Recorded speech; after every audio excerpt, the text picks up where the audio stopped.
"They broke my ribs," she whispered, but the mountain man held her through the pain. In the middle of a blizzard, a battered schoolteacher collapses at a stranger's cabin door. He's a man who's sworn never to raise his rifle again, haunted by the life he once took.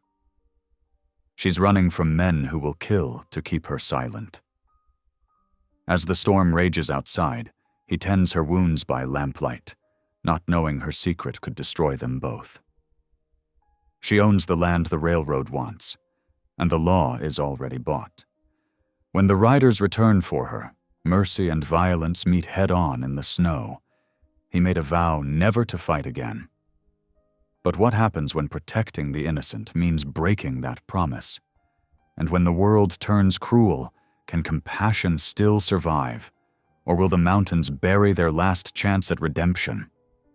Drop a comment below and share which part of the world you're tuning in from today. If you enjoy stories like this, don't forget to subscribe for more.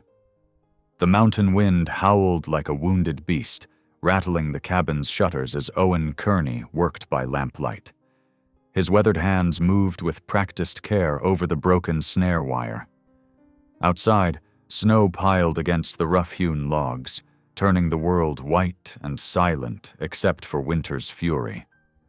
Owen's dog Buck lifted his head from where he dozed by the pot-bellied stove, ears pricking forward. The hound's sudden bark cut through the storm's wail. Owen set down his work, listening. Buck rarely raised alarm without cause. Another bark, more urgent this time. Owen rose from his chair, bones creaking like old leather. "What is it, boy?" The dog scratched at the door, whining. Frowning, Owen lifted the iron latch.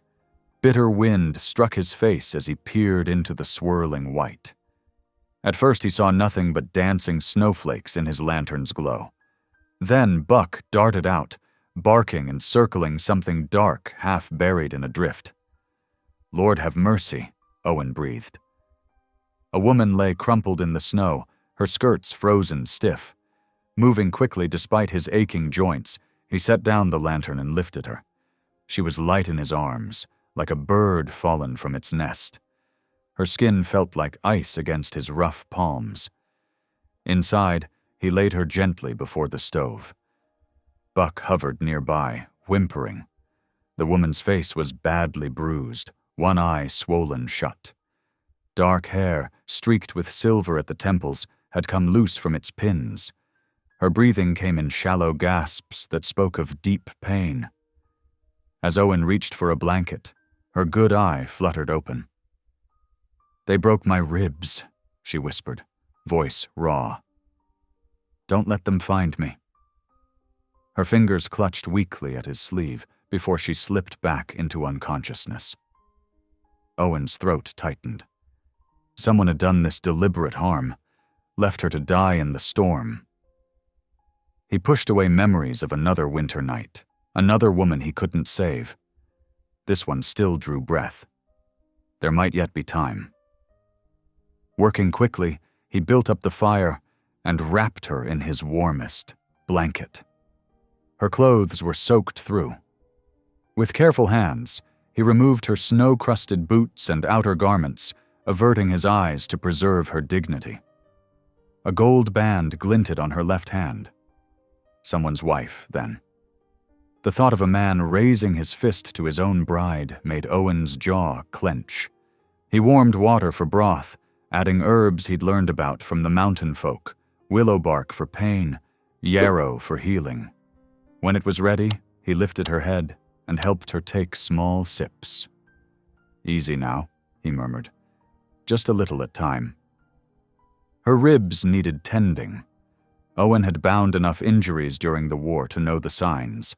He cut strips from a clean shirt and, working as carefully as he could, wrapped them firmly around her torso. She stirred, whimpering, but didn't wake. The storm showed no signs of letting up.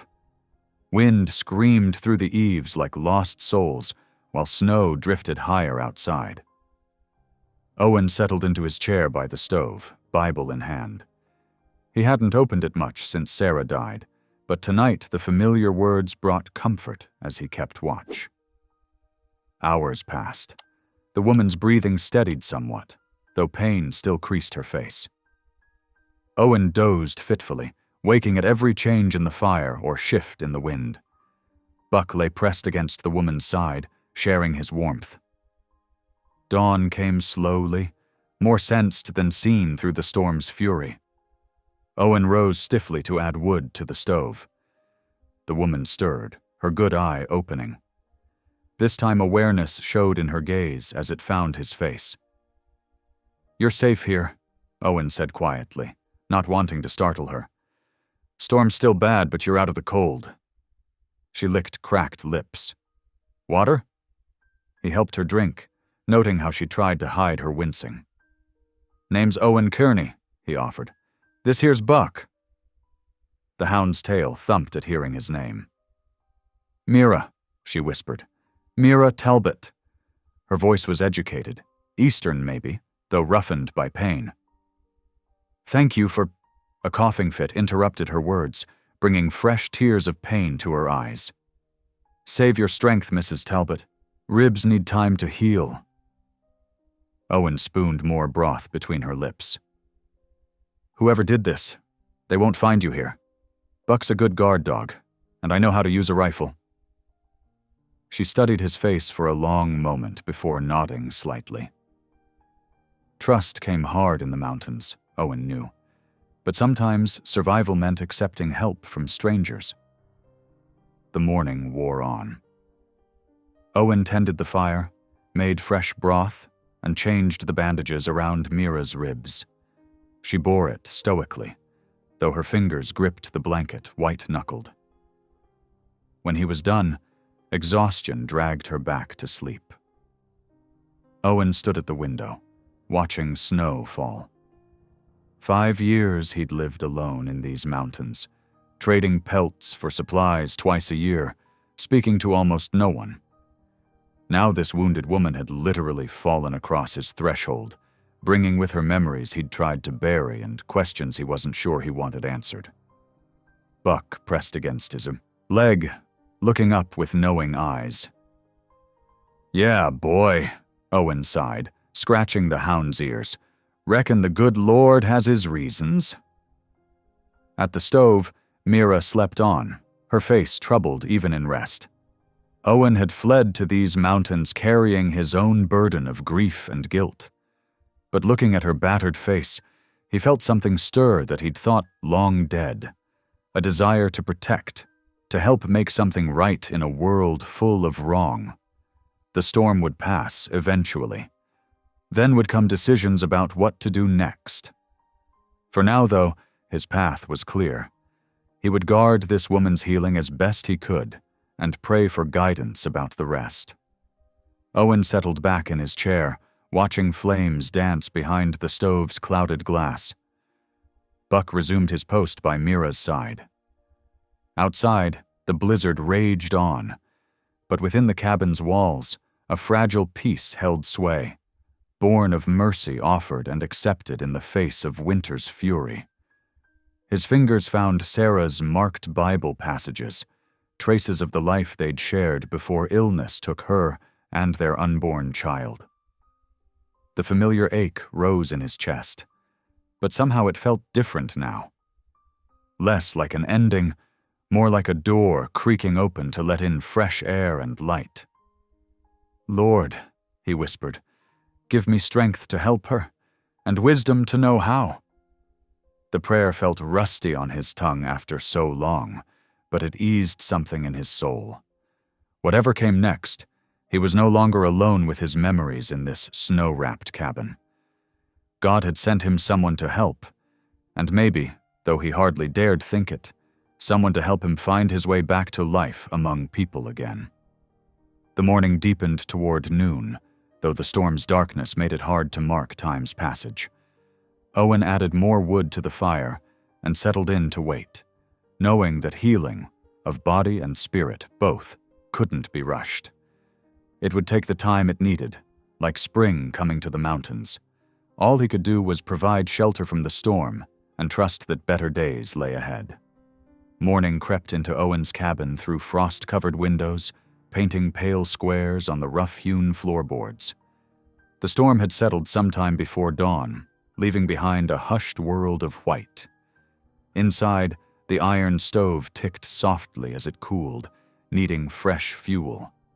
Mira Talbot stirred on her makeshift bed, a low moan escaping her lips as consciousness brought pain rushing back. Her good eye opened, darting around the unfamiliar room before settling on Owen, who sat mending a trap by the window. "Water?" she whispered, her voice rough from sleep. Owen set aside his work and moved to help her, his stockinged feet silent on the wooden floor. He filled a tin cup from the bucket near the stove, then supported her head while she drank. Every small movement seemed to cause her pain, but she managed a few careful sips. "Thank you," she breathed, settling back against the folded blanket that served as her pillow. "I remember. You brought me in from the storm?" "Found you half buried in snow," Owen confirmed, his voice gravelly from disuse. "Name's Owen Carney. This here's Buck." The hound, hearing his name, thumped his tail against the floor without leaving his post beside Mira. "Mira Talbot," she offered in return, then added, "I taught at the school in Helena." Her words came between shallow breaths, each one carefully measured to minimize the pain in her ribs. "Best we get those bandages changed," Owen said, noting how the strips had loosened overnight. "Think you can manage to sit up some? I'll help." Mira nodded, though fear flickered across her face.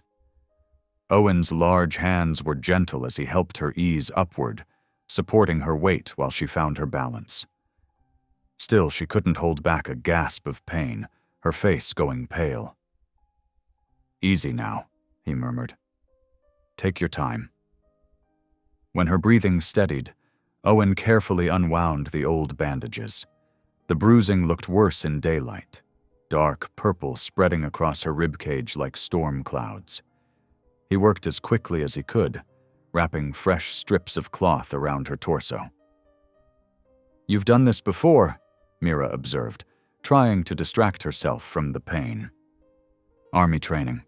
War taught me some things worth knowing, though I wish it hadn't had to." Owen tied off the last bandage. "There, that should hold better." While Mira rested from the ordeal, Owen stoked the fire and set water to boil for tea. As he moved around the cabin, his eye caught on something he hadn't noticed before. A leather satchel, half buried in the snow-dampened clothes he'd removed from her the night before. "Your bag here," he said, lifting it.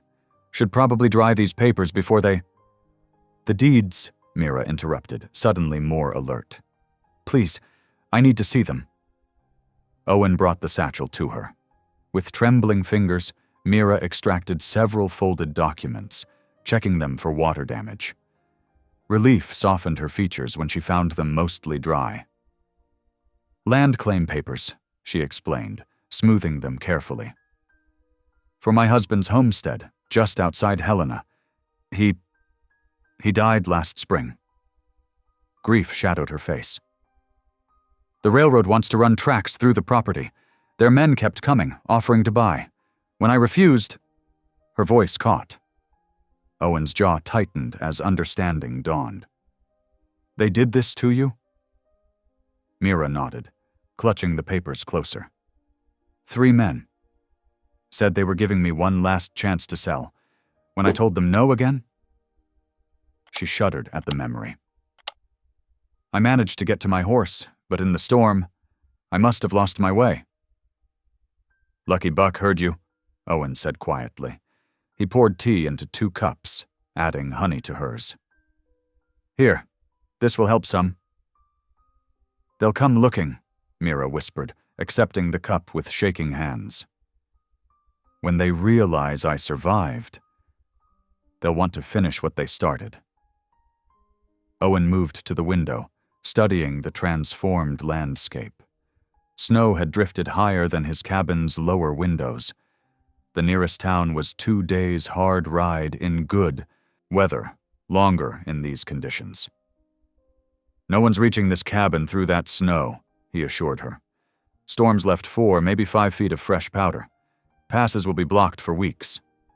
He turned back to meet her worried gaze. "You're safe here, Mrs. Talbot. Got my word on that." Mira studied him for a long moment, weighing his sincerity.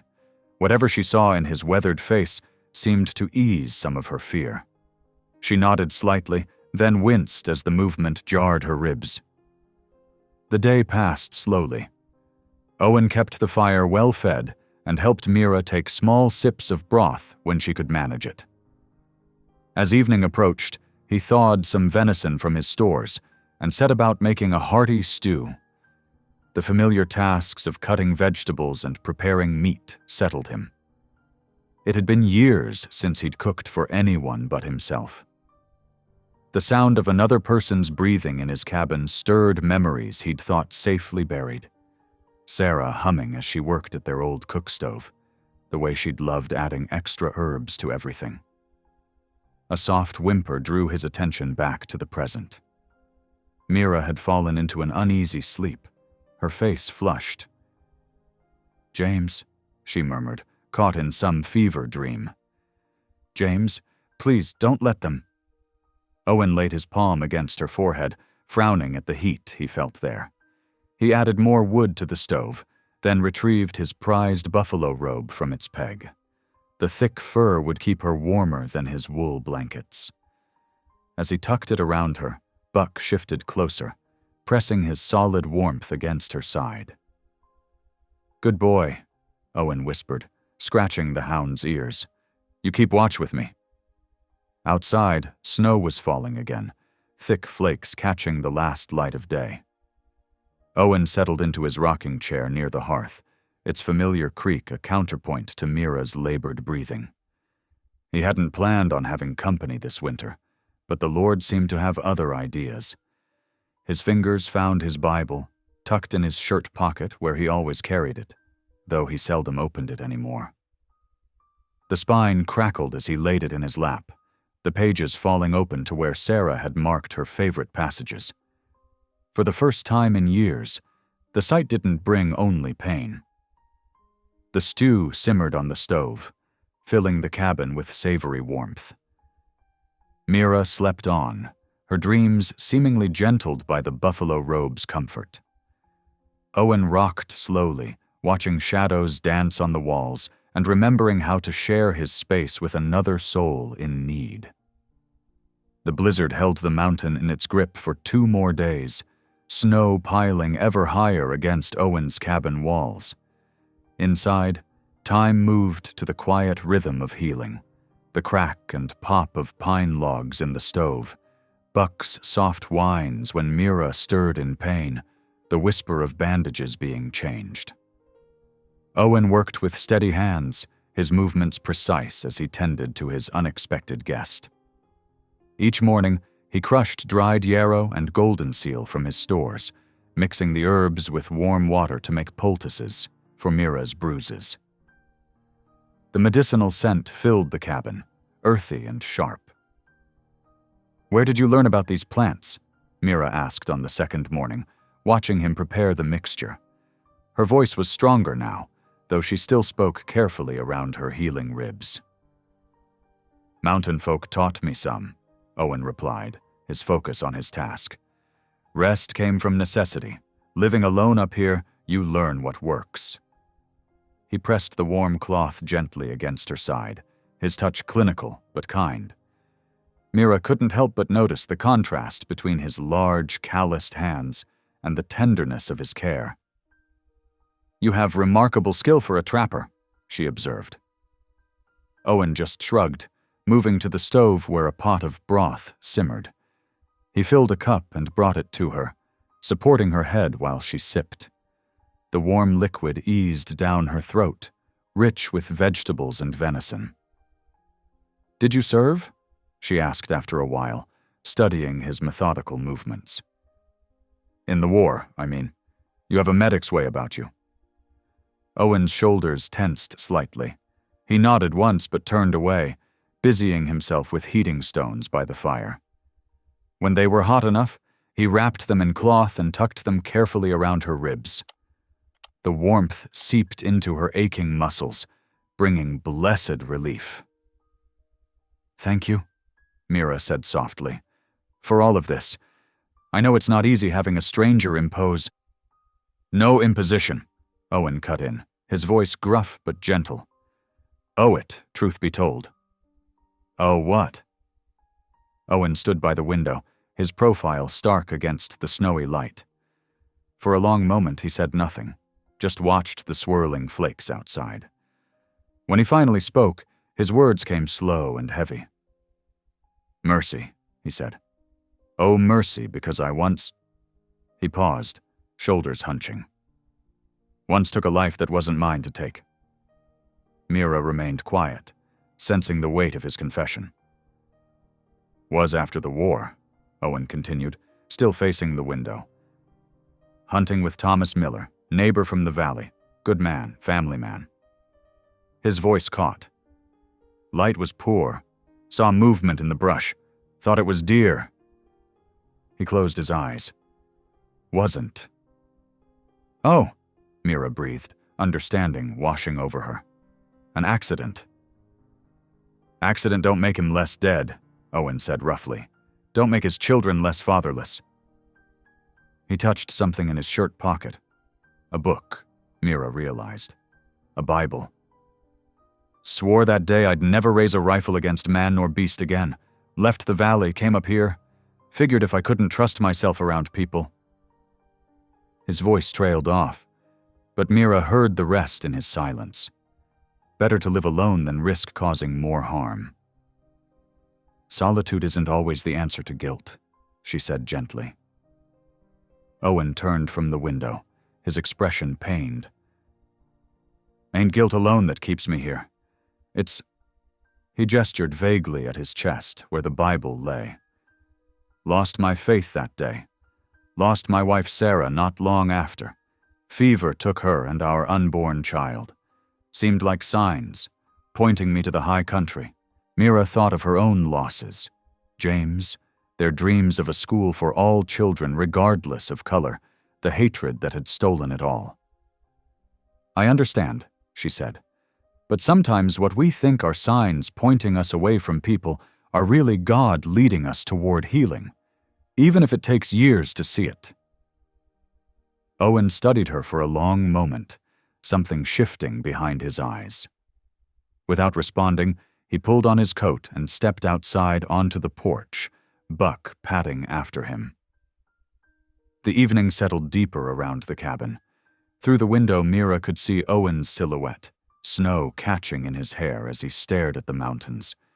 His lips moved, and though she couldn't hear the words, she recognized the familiar cadence of prayer. Sleep pulled at her, but it brought no peace. In her dreams, lantern light swung wildly, casting grotesque shadows. Men's laughter echoed off walls as fists struck again and again. She tried to run but couldn't move, couldn't breathe.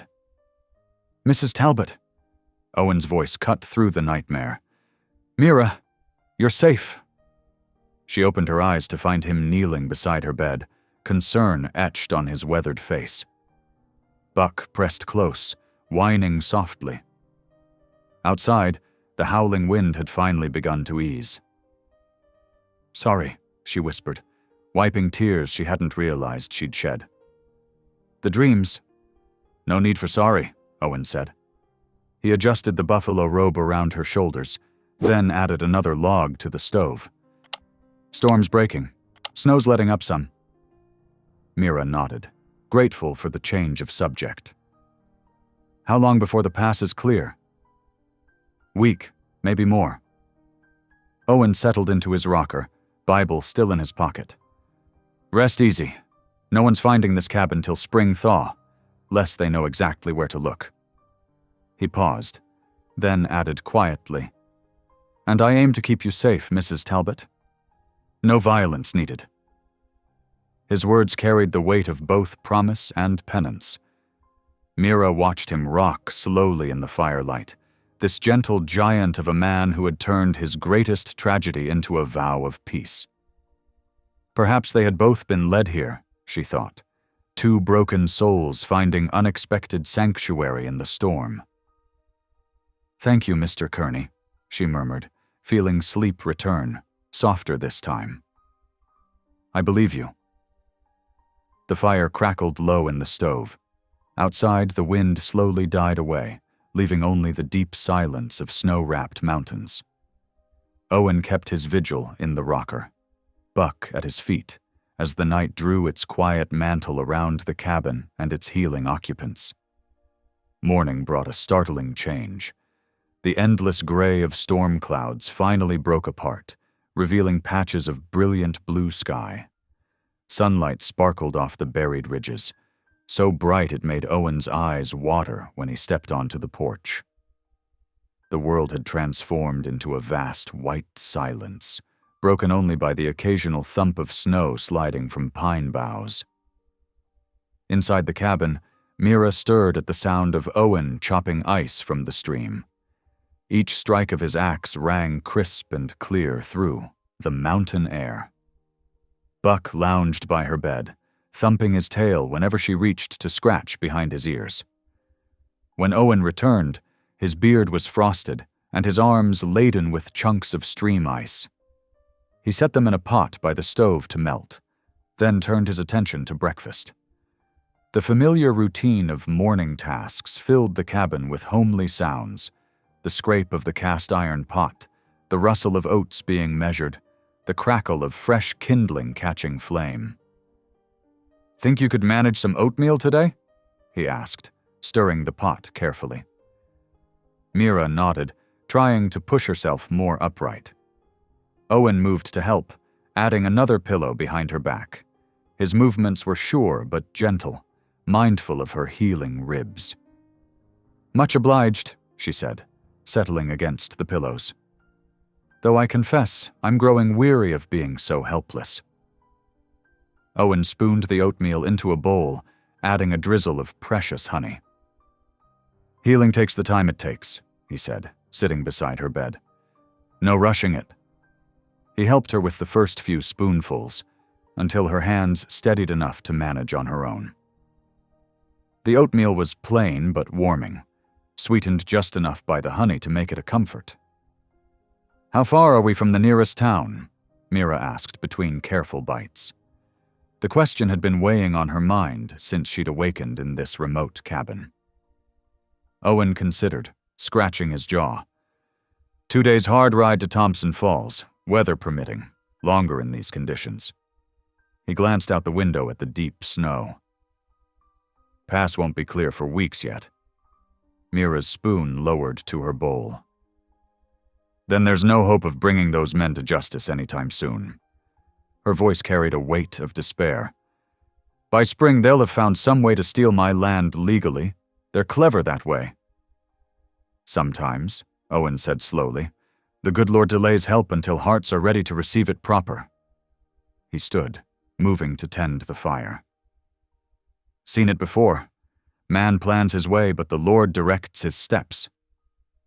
"You sound like my late husband," Mira said softly. "He always found hope in Scripture, even when things seemed darkest." Owen nodded, though his back remained turned. After a moment, he gestured towards the window. "Come see something, if you're feeling strong enough." With careful movements, he helped Mira to her feet. She leaned heavily on his arm as they made their way to the window. The effort left her breathing hard, but the view that greeted her made the discomfort worthwhile. Below the cabin, a frozen lake stretched like polished silver beneath the morning sun. Fresh elk tracks crossed the snow in elegant patterns, telling stories of their night's journey. A pair of eagles soared overhead, their wings catching the light. "It's beautiful," Mira breathed, one hand pressed against the cold glass. "Like God's own cathedral." "Helps remind me who's really in charge," Owen agreed. "All our rushing about down below while up here." He gestured at the vast landscape.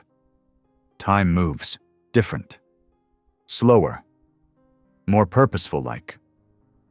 Mira smiled, then winced as the movement pulled at her bruises. Speaking of time moving slower, I don't suppose you'd let me help with something. Anything? I'm not used to being idle. Owen considered this, then nodded towards the kitchen area. Could use help with biscuits, if you're willing to sit at the table. Been living on my own cooking too long. Surely it can't be that bad, Mira said as he helped her to a chair. Owen's response was to hold up a blackened disc that might once have been a biscuit. Mira couldn't help herself. She laughed, then immediately regretted it as pain shot through her ribs. "Oh, don't make me laugh," she gasped, though her eyes still sparkled with mirth. "But truly, those are spectacular failures, Mr. Kearney." A hint of a smile tugged at Owen's mouth. "Reckon that's why I stick to stew mostly." He set out flour and buttermilk. "Maybe you can teach me proper, once you're stronger." They passed the afternoon quietly. Mira dozed in her chair while Owen mended traps and cleaned his fishing gear. The sun tracked across the sky, painting the snow in shades of gold and rose as evening approached. After a simple supper, Owen reached into his shirt pocket and withdrew a small, worn Bible. Mira noticed how carefully he handled it, like something precious and fragile. "Was Sarah's," he said softly, answering her unspoken question. "My wife. She marked her favorite passages." His rough fingers gently traced the delicate pencil marks in the margins. Sometimes I read them. Helps me feel closer to her somehow." "Would you share one?" Mira asked. Owen nodded, turning pages with careful reverence until he found what he sought. His voice, usually so gruff, softened as he read, "The Lord is my shepherd, I shall not want. He maketh me to lie down in green pastures.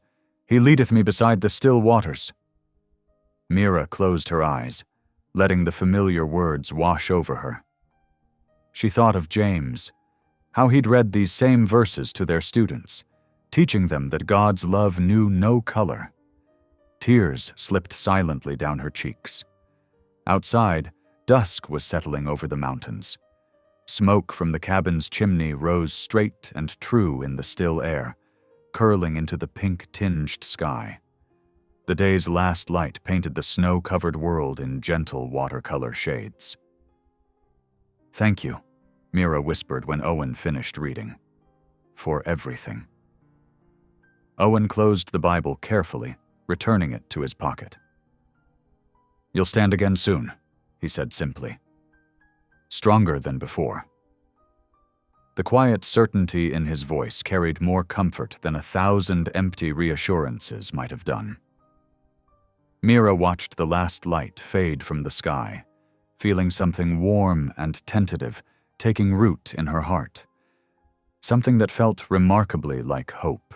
Buck padded over to rest his head on her knee, and she scratched his ears absently. The cabin settled around them with familiar creaks and sighs, while the fire cast dancing shadows on the walls. Neither felt the need to break the peaceful silence with words. In that moment of shared stillness, it seemed to Mira that perhaps Owen had been right about God's timing. Perhaps there was purpose even in this forced pause, this quiet healing in a mountain sanctuary. She thought of James again, and for the first time, the memory brought more comfort than pain. Owen rose quietly to add another log to the fire. The flames leaped higher, filling the cabin with warm light and the sweet scent of pine. Outside, the first stars began to appear in the deepening purple sky, bright and clear in the aftermath of the storm. 3 days passed in relative peace at Owen's cabin. Mira's strength returned slowly but steadily under his careful attention. The morning sun had just cleared the mountain peaks when the quiet was broken by an unwelcome sound. Hoofbeats echoed through the valley, growing louder with each passing moment. Owen moved swiftly to the frost-covered window, his body tensing as he peered through the clouded glass. 4 riders approached his cabin, their badges glinting in the winter sun. Sheriff's men. "Mira," Owen called softly, turning from the window. "We've got company. Lawmen." The color drained from Mira's face. She tried to stand too quickly, gasping as pain shot through her healing ribs. Owen steadied her with a gentle hand. "There's a space beneath the floorboards," he said, already moving toward a worn rug near the hearth. "Used to store preserves in summer." He pulled the rug aside and lifted a wooden panel, revealing a narrow crawl space. "It'll be tight, but you'll fit."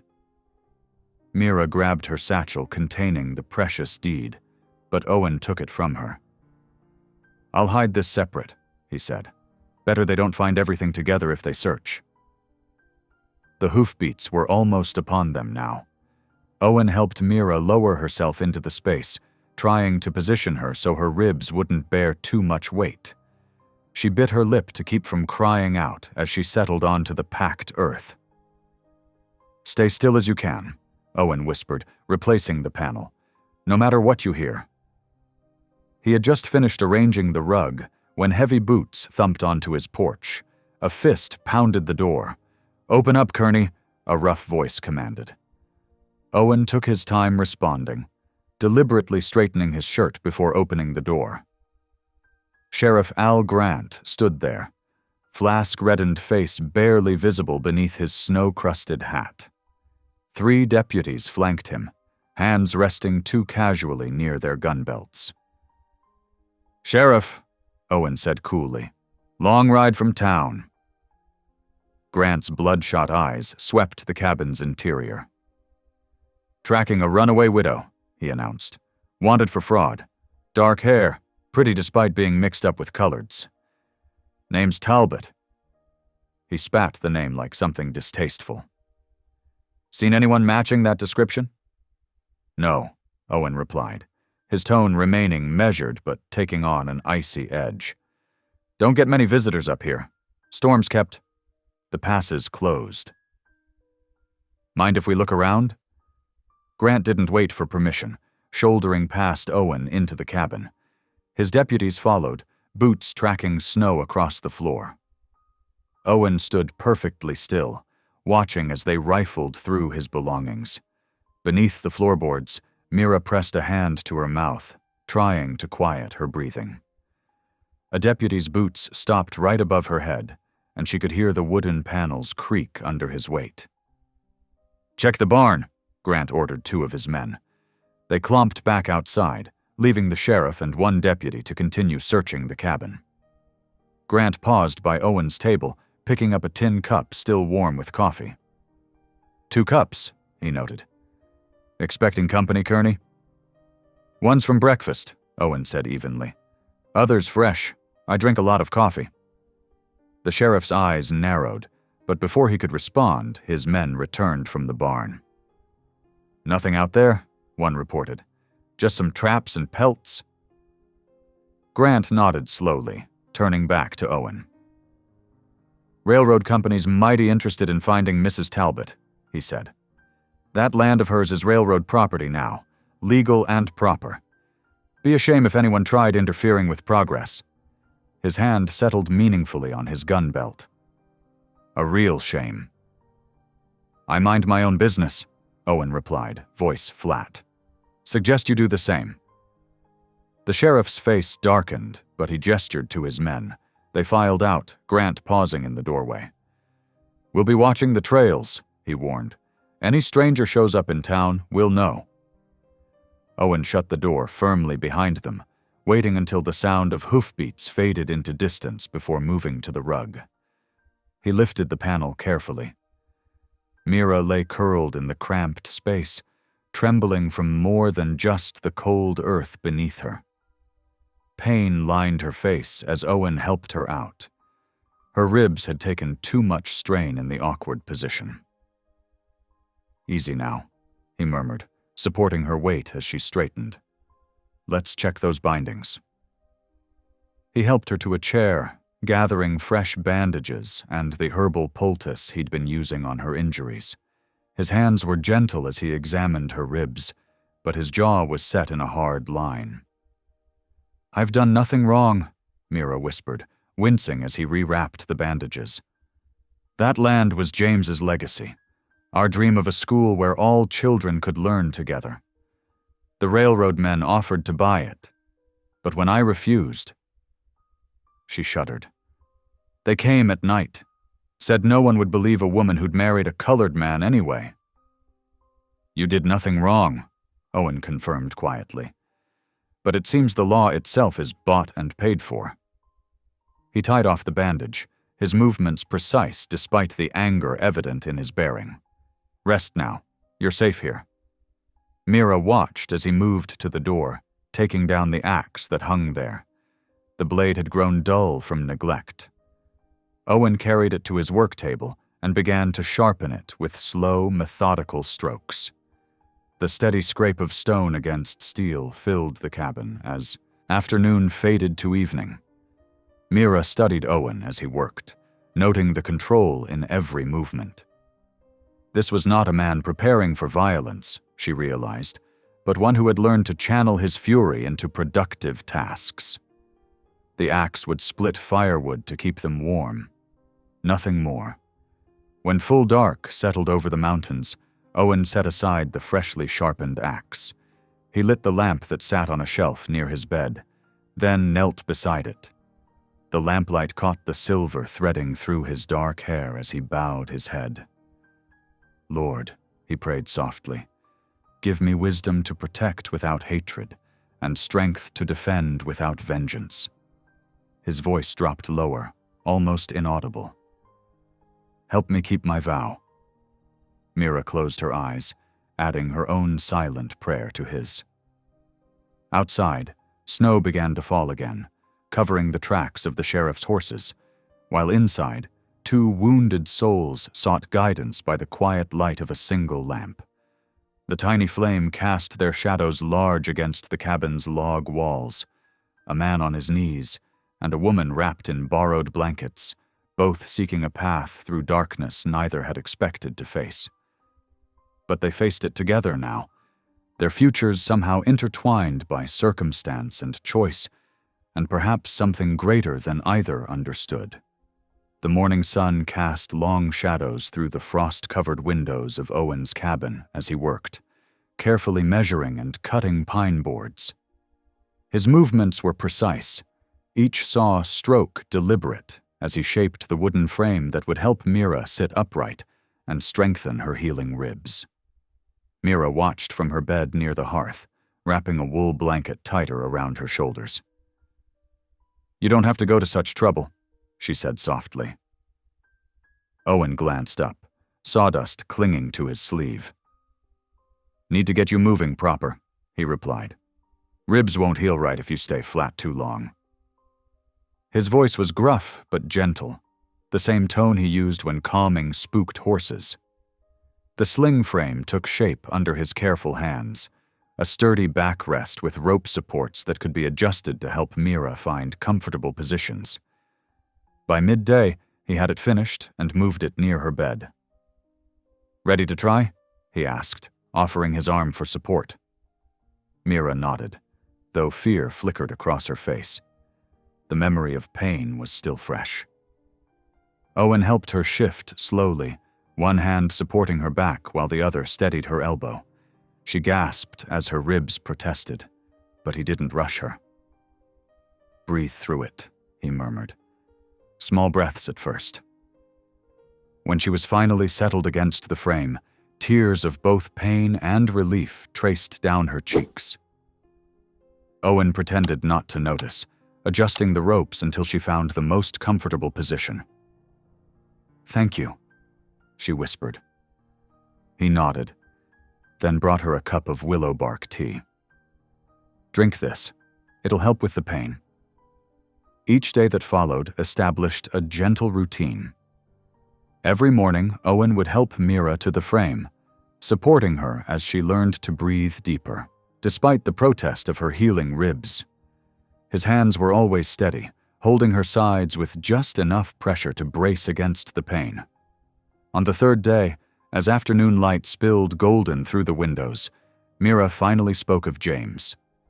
Her voice was quiet but clear as she described her late husband, a former Union soldier who had dedicated his life after the war to teaching at frontier mission schools. "He believed every child deserved an education," she said, watching the fire dance in the hearth. "When the mission school burned, he ran back in to save the native children trapped inside." Her fingers twisted in the blanket. "The men who set the fire, they couldn't stand seeing Indian children learning alongside whites. James got the children out, but the roof collapsed before he could escape." Owen listened silently, adding another log to the fire as she spoke.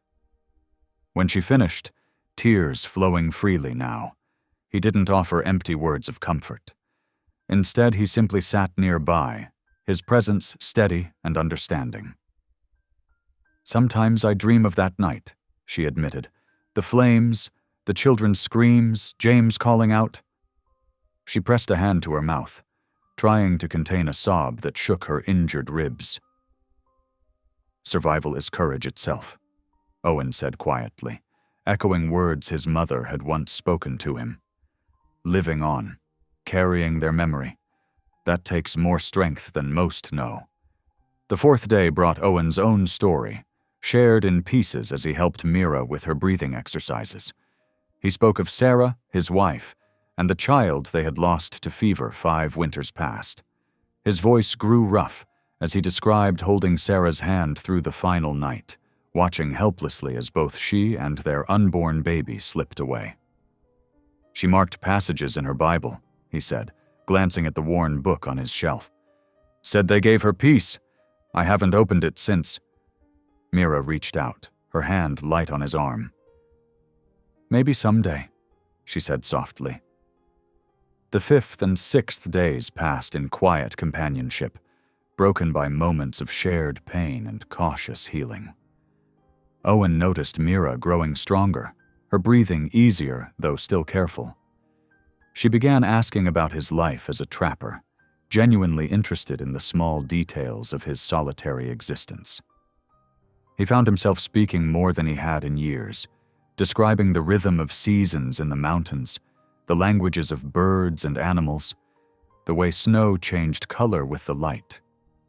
She listened intently, sometimes asking questions that showed she understood more than just his words.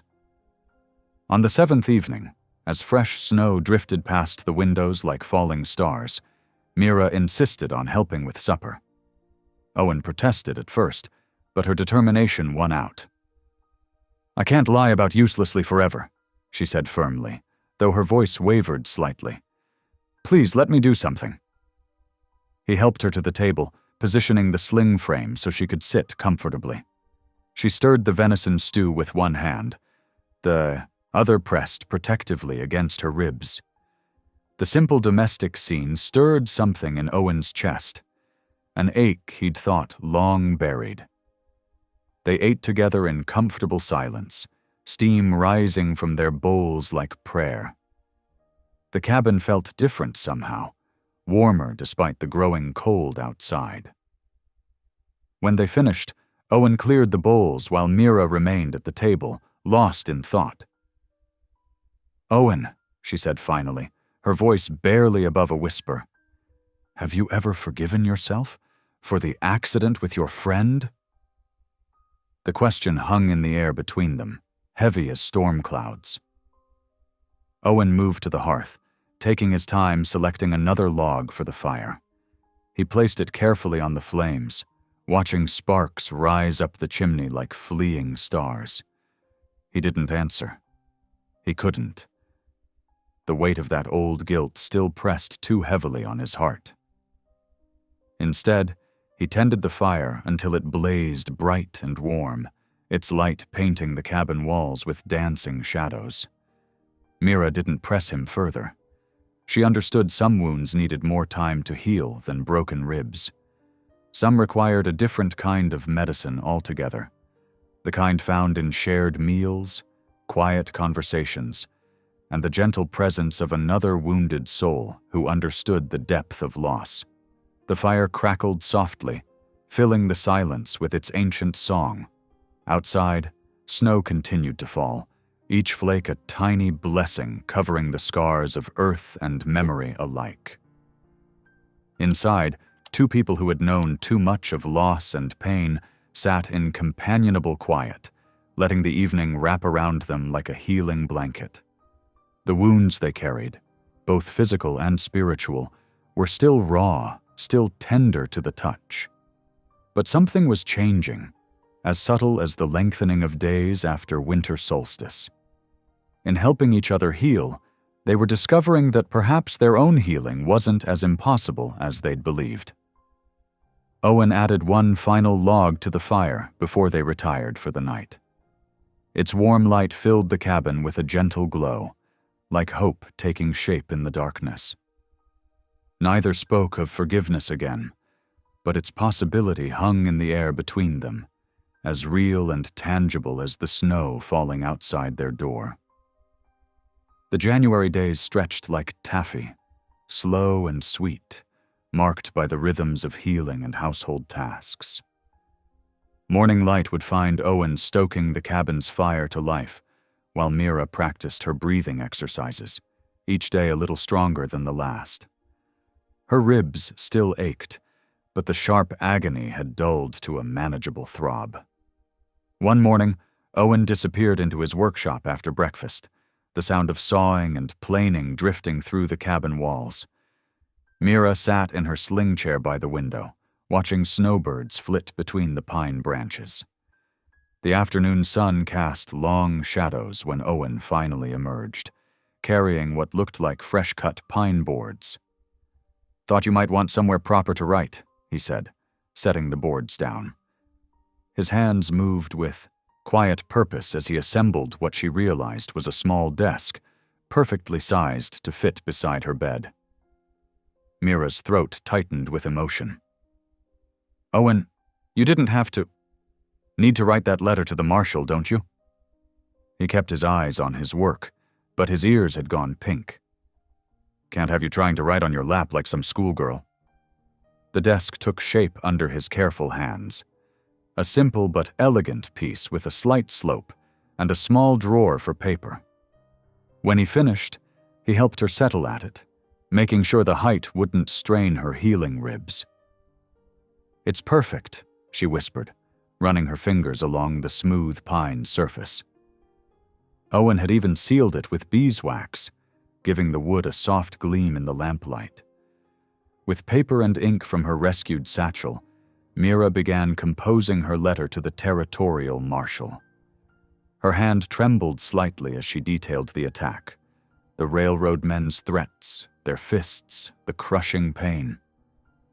Owen worked quietly nearby, but she could feel his presence like a warm blanket at her back.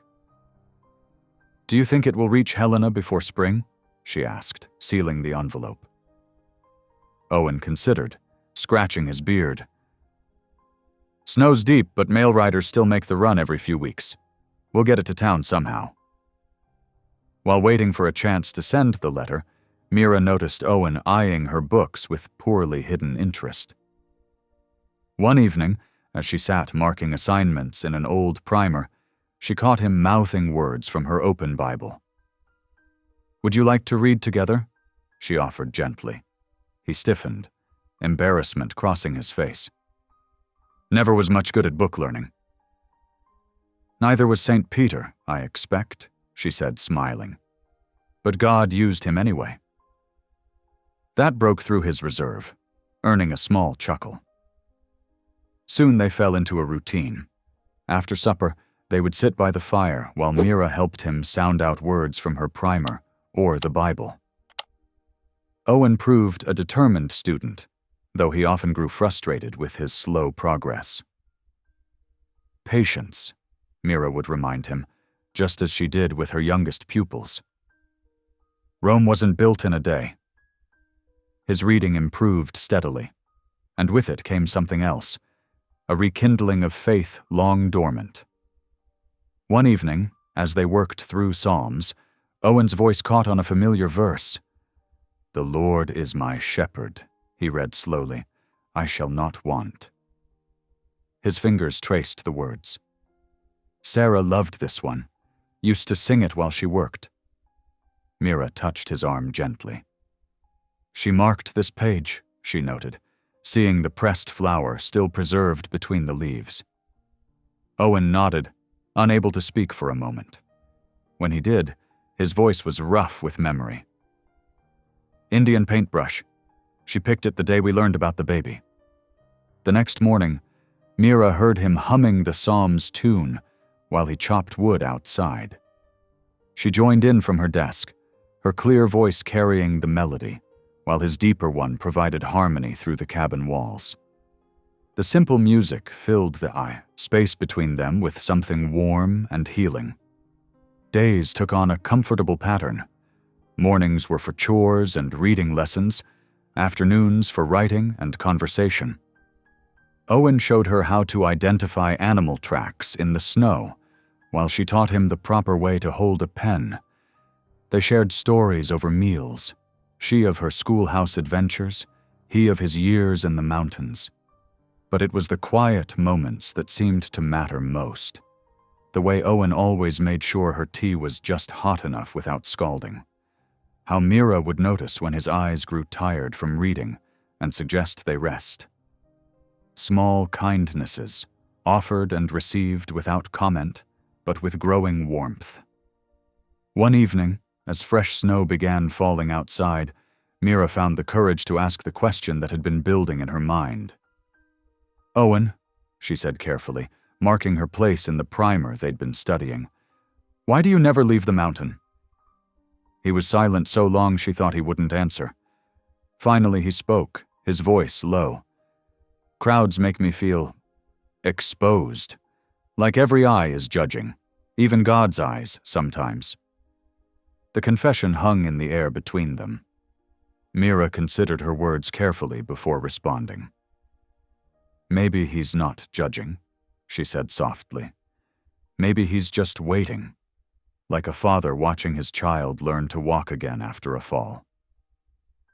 Owen looked up then, meeting her eyes for a long moment. The firelight caught the silver in his beard, the shadows of old pain in his face. But there was something else there too. A glimmer of hope, fragile as the first spring crocus pushing through snow.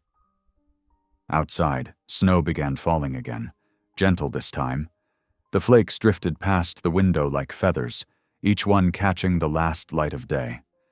Inside, the fire crackled softly, and two people who had known deep wounds sat in companionable silence, learning slowly to trust in healing's gentle pace.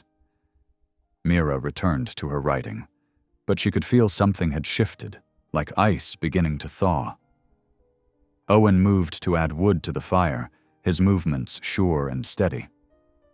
As he worked, she heard him humming again. Not a psalm this time, but an old hymn about grace. The desk he'd made her caught the firelight, its pine surface glowing warm and golden. Her letter to the marshal lay sealed upon it, waiting for the chance to seek justice. But here, in this moment, justice seemed less urgent than the quiet miracle taking place. Two wounded souls learning to read hope in each other's presence. Snow continued falling outside, covering the mountain in fresh white. Inside, the cabin glowed with warmth and lamplight, filled with the soft sounds of life being rebuilt, turning pages, stirring fire, shared breath, and quiet music. Learning together, they were discovering that some lessons went deeper than words on a page, straight to the heart of healing itself. The first whispers of spring crept into the mountain valley like a shy visitor. Patches of earth emerged from beneath their white blanket, dark and rich with melting snow. Inside the cabin, Mira watched the changing landscape through the window, her fingers pressed against the glass. "I want to go outside today," she announced one morning, her voice firm despite Owen's concerned frown. He studied her carefully. Over the weeks, color had returned to her cheeks, and she could move without grimacing, though her ribs still needed binding.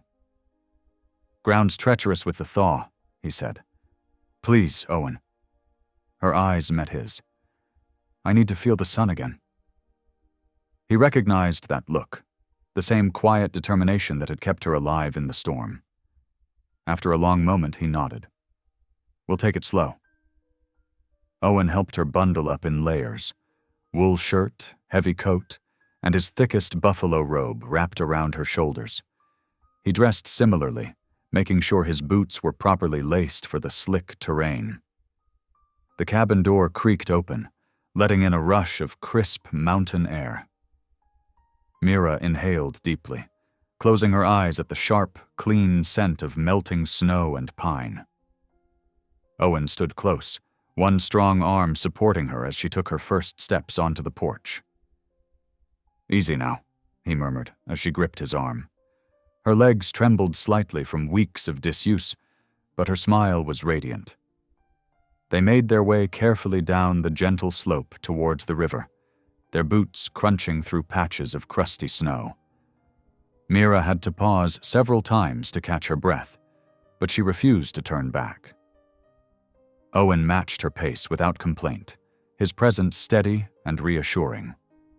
The frozen river stretched before them like a silver ribbon, its surface beginning to soften in the strengthening sun. As they approached the bank, ice groaned and popped beneath the changing temperatures. Owen tensed, ready to pull Mira back if needed, but the ice held firm. "Look," Mira whispered, touching Owen's arm. Across the river, a doe stood in a patch of exposed grass, her tawny coat bright against the remaining snow. Beside her, a gangly fawn picked its way through the melting drifts, all legs and curiosity. Mother and child watched the humans with alert but unafraid eyes. The moment stretched, delicate as spider silk, until the doe finally turned away, leading her fawn into the shelter of the trees. Mira's eyes were bright with unshed tears. "I feel like that fawn," she said softly, "learning to walk again in a new world." She took a deep breath, deeper than she'd been able to manage for weeks. Each breath feels like a gift now, like being reborn. Owen nodded, understanding more than he could say. He'd felt something similar after Sarah died. That first morning he'd managed to rise and face the day, each breath a conscious choice to keep living. They stood quietly, watching the river's slow awakening. Chunks of ice shifted and settled, carrying winter's last remnants downstream. New grass poked through the snow along the banks, tender green promises of spring. On their way back to the cabin, Owen noticed something that made him pause. Fresh tracks in a patch of wet earth, the distinctive pad marks and claw prints of a wolf. Mira saw them too. Her hand tightened on his arm, but her voice remained steady. "They're never far away, are they? The dangerous things." "No," Owen agreed quietly, "but neither are the beautiful ones." He gestured to where early crocuses pushed through the melting snow, their purple petals bright against the white. Back in the cabin's warmth, Mira settled into her chair by the window. Owen built up the fire and brought her the tin of charcoal sticks she'd found in her satchel. As evening approached, she began to sketch, her sure strokes capturing the mountain's rugged face on a piece of spare paper. Owen watched her work while he prepared their supper. Her hand moved with confidence, adding shadows and light until the peak seemed to rise from the page. He recognized the skill of someone who'd spent years teaching others to shape letters and numbers. Over their evening meal of beans and cornbread, Mira grew thoughtful. "I've made my decision," she said finally, setting down her spoon. "When spring comes fully, I'm going to testify against them. All of them. The railroad men, the sheriff, anyone who helped hide what they did." Owen's hand stilled on his cup. "Those are powerful men, Mira. They don't forgive defiance easily. I know. She touched her side where her ribs were still healing. But if I stay silent, they'll only grow bolder. How many other widows' lands will they steal? How many more people will they hurt? Her words hung in the air between them. Owen's eyes drifted to his rifle, mounted high on the cabin wall. It hadn't been fired since the day of the accident, but he still kept it clean, unable to quite let it go. Mira followed his gaze. I'm not asking you to break your vow, she said softly, but I will need your courage, the kind that chooses right over easy, even when it costs something. Owen turned away from the rifle, his face troubled. He walked to the window, watching twilight paint the mountain in shades of purple and gold. After a long moment, he spoke. My pa used to say, courage isn't about not being afraid. It's about being afraid and doing what's right anyway. Your pa was a wise man. He also said a man who won't stand up for justice isn't worth his salt. Owen's voice was rough with memory. I've been hiding from that truth up here, telling myself it was about peace. Mira rose carefully from her chair and joined him at the window. Together they watched the last light fade from the peaks, turning them to dark sentinels against the deepening sky. The first stars emerged, bright and sharp in the mountain air. Maybe peace isn't just about avoiding conflict, Mira suggested quietly. Maybe sometimes it's about facing it with a clear conscience and clean hands. Owen nodded slowly, understanding the truth in her words. The mountain had taught him much about silence and solitude, but perhaps it had other lessons yet to give, about strength and justice and the courage to stand beside those who fought for what was right. They remained at the window until full dark settled over the valley. The wolf's tracks would be gone by morning, erased by the continuing thaw, but the reminder of danger's presence would remain. So too would the memory of the doe and her fawn, of crocuses pushing through snow, of life persisting despite all odds. In the cabin's warm silence, two people who had found unexpected healing in each other's company stood watching the night deepen, each lost in thoughts of the choices that lay ahead. When spring finally arrived in full, morning sunlight streamed through the cabin windows, warming the wooden floors where Mira sat mending one of Owen's shirts. Her fingers moved steadily with the needle, each stitch stronger than the last. Her ribs barely troubled her now, though deep breaths could still bring a twinge of pain. The peaceful quiet broke with the sound of hoofbeats approaching. Owen was out checking his trap lines, but his hound scout raised his head from the hearth, ears perked. Mira's hand stilled on her sewing as her heart began to race. She rose carefully, moving to peek through the frost-edged window. A single rider approached on a bay horse, his bearing straight and official. The morning sun glinted off something on his chest. A badge. Mira's breath caught. Could it be? Before she could decide whether to hide, Owen appeared from the tree line, rifle in hand. He intercepted the rider at the cabin's clearing. Even from inside, Mira could see the tension in Owen's shoulders as he spoke with the stranger. After a moment, Owen turned toward the cabin and beckoned. Mira opened the door, wrapping a shawl around her shoulders against the spring chill. Marshal Samuel Halpern, ma'am, the rider introduced himself, touching the brim of his hat.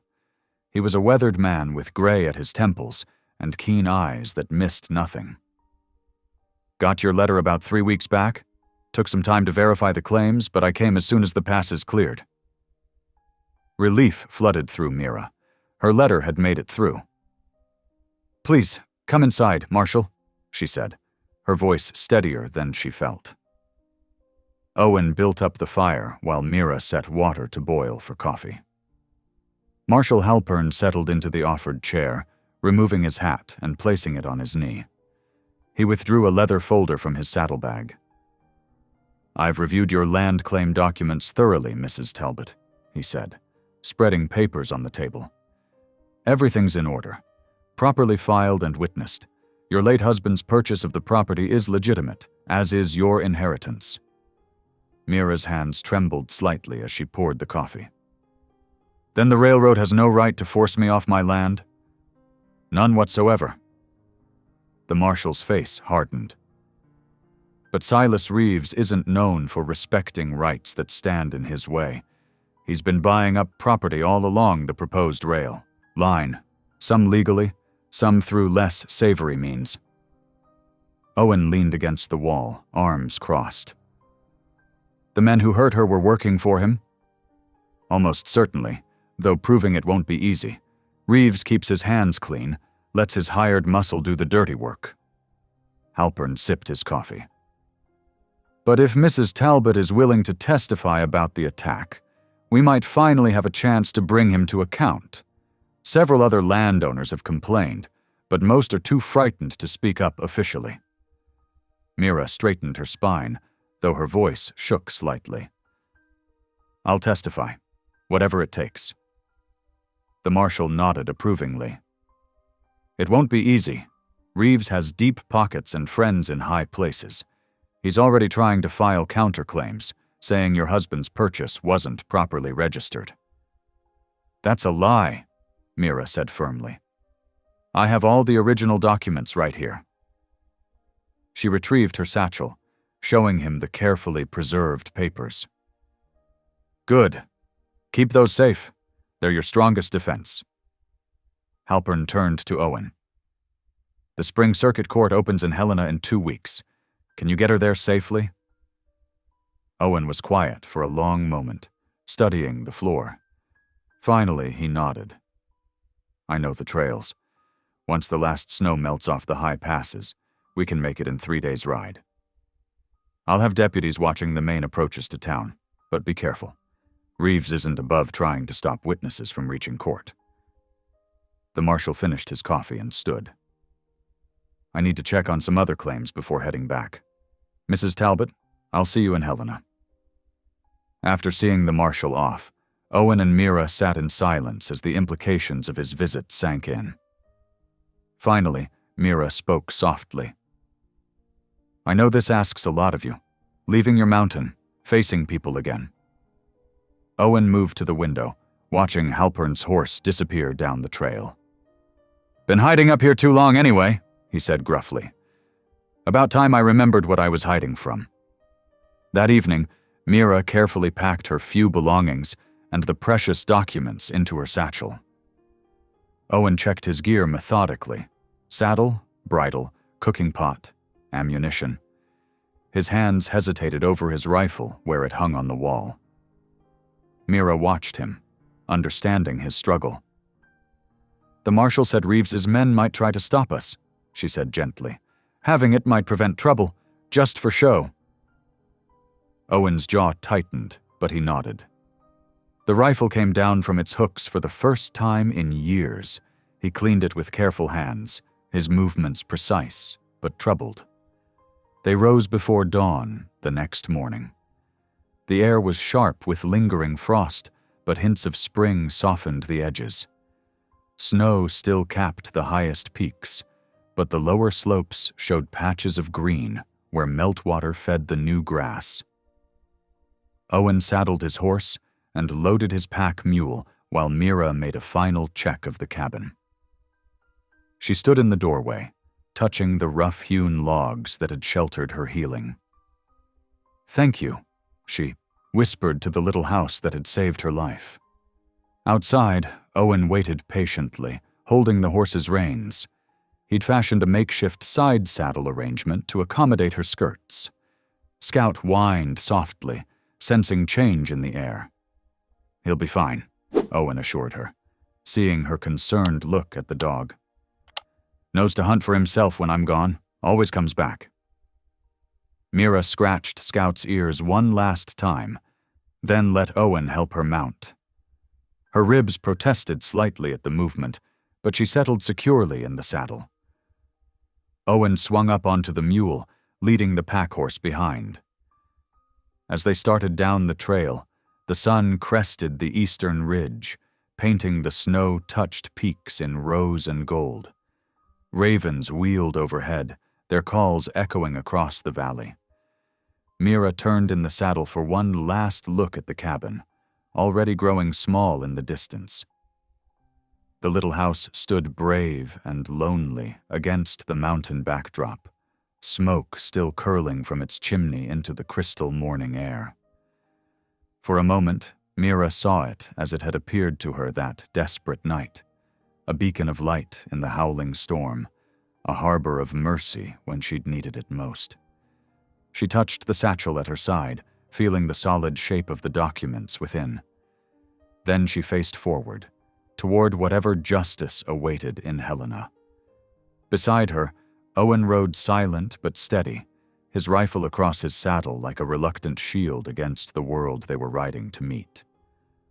The trail wound down through awakening forest, where birdsong welcomed the spring morning.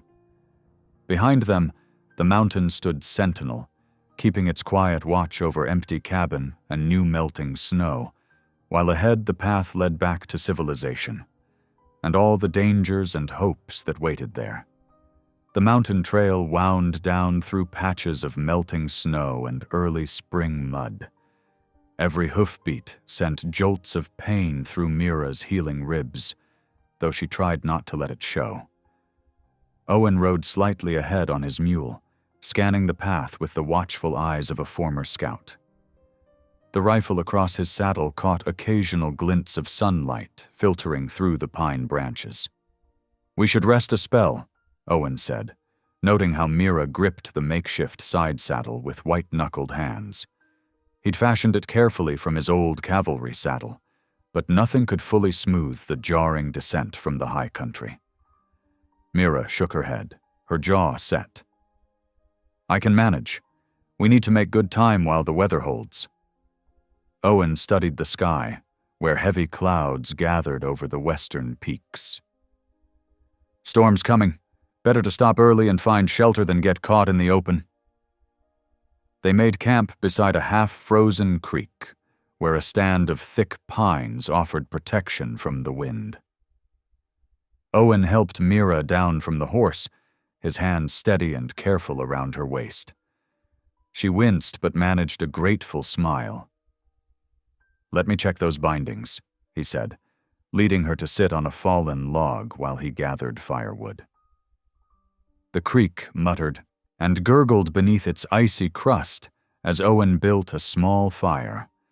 He'd packed cornmeal and dried venison, enough for several days' travel. While the cornbread baked in the cast-iron skillet, he helped Mira adjust the bandages around her ribs. "They're healing well," he said, his touch gentle as he checked for inflammation. "But the riding ain't doing them any favors." "Nothing for it but to keep going," Mira replied. She pulled her shawl tighter against the evening chill. "I won't let Reeves steal what John and I built together." Owen nodded, returning to tend the fire. The flames painted shadows across his weathered face as he broke the cornbread into shares. They ate in comfortable silence, listening to the wind in the pines and the occasional cry of a nighthawk. "Tell me about her," Mira said softly after a while. "Your wife." Owen was quiet so long she thought he wouldn't answer. Finally he spoke, his voice rough with memory. "Sarah. She loved spring best of all seasons. Used to say it was God's way of proving hope never truly dies." "She sounds wise." "She was." Owen poked at the fire with a stick. "Would have liked you, I reckon.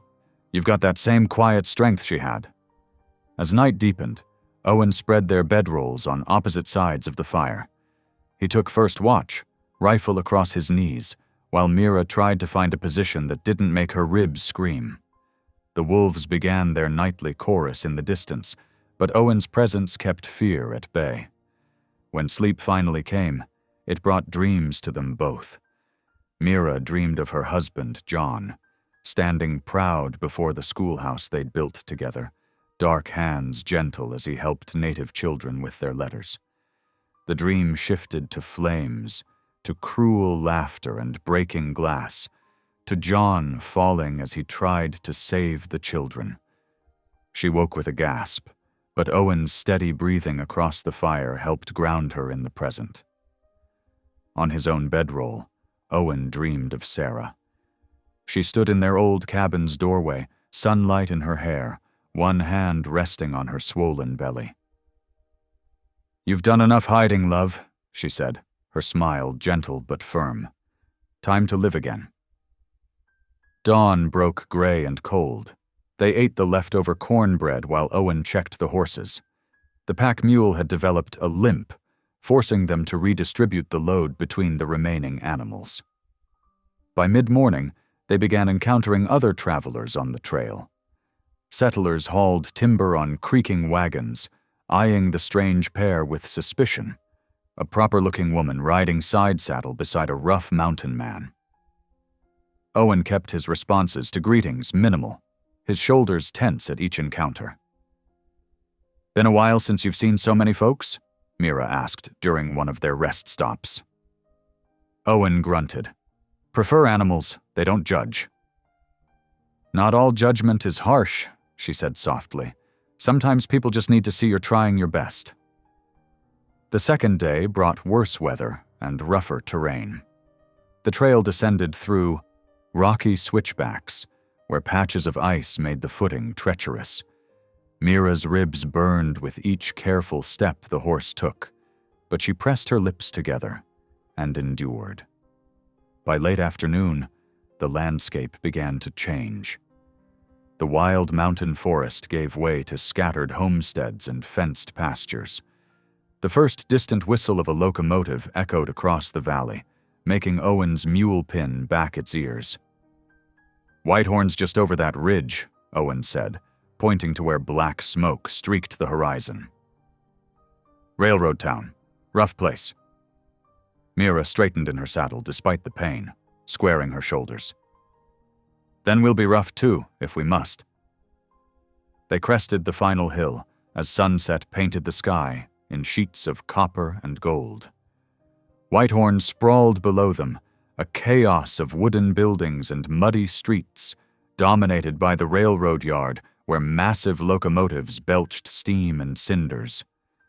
The clash of coupling cars and shouts of workers carried clearly on the evening air. Mira's hands trembled slightly on the reins, but her voice was steady. "Somewhere in that town, Silas Reeves is probably sleeping easy, thinking he's won." "Not for much longer," Owen said quietly. They rode down the main street as darkness fell, past saloons and trading posts where lamplight spilled into the mud. Rough-looking men lounged on porches, following their progress with hard eyes. Owen kept one hand near his rifle, guiding them toward the livery stable at the quieter end of town. The stablemaster was a gruff, older man who barely looked up from his ledger as Owen arranged for boarding the horses. "Got a room above the stable," he said, jerking his thumb toward a narrow staircase. "2 bits a night, extra for meals." "We'll take it," Owen said, counting out coins from his leather purse. The room was small but clean, with 2 narrow beds and a wash basin. A single window looked out over the rail yard, where switch lights winked like fallen stars. Owen insisted on checking the door's lock and the window's latch before helping Mira settle. "Should be safe enough here," he said. "Not many folks pay attention to what happens at the livery end of town." Mira sat carefully on one of the beds, willing her muscles to relax after 2 days of hard riding. "I never properly thanked you," she said, "for leaving your mountain to help me." Owen shook his head.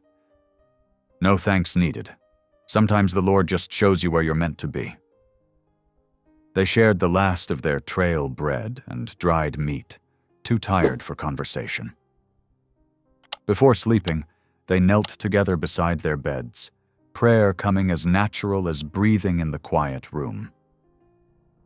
"Lord," Mira whispered, "give us strength for what's ahead, and thank you for sending friends to light the dark path." Owen's own prayer was silent, but his amen joined hers in perfect harmony. Below their window, The last train of the night thundered past, its whistle crying long and lonely into the darkness. Tomorrow would bring its own battles. But for now, they had shelter, rest, and the comfort of knowing neither faced the coming storm alone. Morning brought a cacophony of sound that made Owen's jaw clench tight. Steam whistles shrieked, iron wheels ground against rails, and hammers rang against steel as railroad crews swarmed the yard below their window. The familiar peace of his mountain cabin felt like a distant dream. Mira stood at the wash basin, carefully pinning her dark hair. Even after weeks of recovery, she moved gingerly, protecting her healing ribs. "We should reach the courthouse when it opens," she said, "before word spreads that we're here." Owen nodded, checking his rifle before slipping it into its scabbard. The weapon felt heavy with memory and promise. "Stay close," he said quietly. They descended the livery stairs into Whitehorn's muddy streets. The town had exploded from nothing when the railroad chose this valley for its junction, and it showed in the hastily built wooden structures and plank sidewalks. Mining supplies and lumber filled the trading posts, while saloons did steady business even at this early hour. A group of railroad workers lounged outside the Paradise Saloon, passing a bottle. Their conversation died as Mira passed, replaced by whispers and snickers. Owen's hand tightened on his rifle strap, but Mira kept walking, her spine straight as a fence post. The courthouse squatted at the end of Main Street, its fresh white paint a stark contrast to the mud-splashed buildings around it. Inside, coal smoke and tobacco competed with the smell of fresh-cut pine. The clerk barely looked up from his ledger as they approached his desk. "State your business," he drawled. Mira's voice was clear and steady. "I have a letter from United States Marshal Halpern regarding testimony in a land claim dispute." The clerk's eyes narrowed as he examined the marshal's seal. "Talbot case, is it? Heard about that?" His gaze flickered over Mira with poorly hidden disdain. "Thought you'd be different." "The letter, if you please," Owen said quietly. Something in his tone made the clerk's spine straighten. "Right then." The clerk's stamp came down with unnecessary force. "Thursday, 10 o'clock sharp, Judge Harrison presiding." He slid the paper back across the desk. "Though if I were you, ma'am, I'd think careful about stirring up trouble. Railroad folk got long memories." Outside, the morning sun had burned away the valley mist, revealing Whitehorn in all its rough glory. More people filled the streets now, and with them came the whispers. Owen caught fragments as they walked. "That's her, the one who married. Letting them kind mix with decent folk. Should know her place." Mira's face remained composed, though her hands trembled slightly as she gripped her shawl. A drunk stumbled out of the Wild Horse Saloon, nearly colliding with them. "Well, if it ain't the grieving widow," he slurred, tobacco juice staining his beard. "Heard tell your man got what was on's coming, mixing with savages like that." Owen's muscles coiled, rage burning hot in his chest. But before he could move, Mira's hand touched his arm. "He's not worth breaking your oath," she murmured. The drunk laughed, a harsh sound. "Got yourself a new protector, have you? Better watch yourself, mountain man. Her kind brings nothing but trouble." Owen's fingers ached to form fists, but Mira's touch anchored him. They walked on, leaving the drunk's taunts behind them. As noon approached, church bells began to toll across the town. The little white chapel stood apart from the saloons and trading posts, its spire reaching hopefully toward heaven. A handful of well-dressed townsfolk climbed the steps, giving Mira and Owen a wide berth. "We don't have to go in," Owen said quietly. Mira's chin lifted. "Yes, we do. I won't let their hatred drive me from God's house." Inside, The chapel smelled of pine sap and lamp oil. Sunlight filtered through simple glass windows, casting rainbow patterns on rough wooden pews. A few children stared openly at them before their parents hurriedly turned them away. Reverend Lang stood at the door, greeting his flock. He was a thin man with kind eyes and worried hands. When he saw Mira, those hands began twisting together. "Mrs. Talbot," he said softly. That is, perhaps—" "Good morning, Reverend," Mira said firmly. "We've come to worship if you'll have us." The preacher's eyes darted to his congregation, then back to Mira. Of course, he stammered. "All are welcome in God's house. Only some are more welcome than others?" Owen's voice was quiet, but carried an edge that made the Reverend flinch. Shame crossed the preacher's face. He stepped aside, gesturing them through. They sat in the back pew, aware of the space others left around them. Owen hadn't attended services since Sarah died, and the familiar hymns stirred memories he'd thought long buried. Beside him, Mira sang in a clear, sweet voice that refused to be diminished by isolation. Reverend Lang's sermon spoke of loving one's neighbors, though his eyes carefully avoided their corner of the church. Owen felt his own shame rise, remembering how he'd abandoned his faith after the hunting accident, choosing isolation over facing God's judgment. Yet here sat Mira, facing human judgment with unwavering dignity, her faith a shield against hatred. As the service ended, most of the congregation filed out quickly, avoiding eye contact.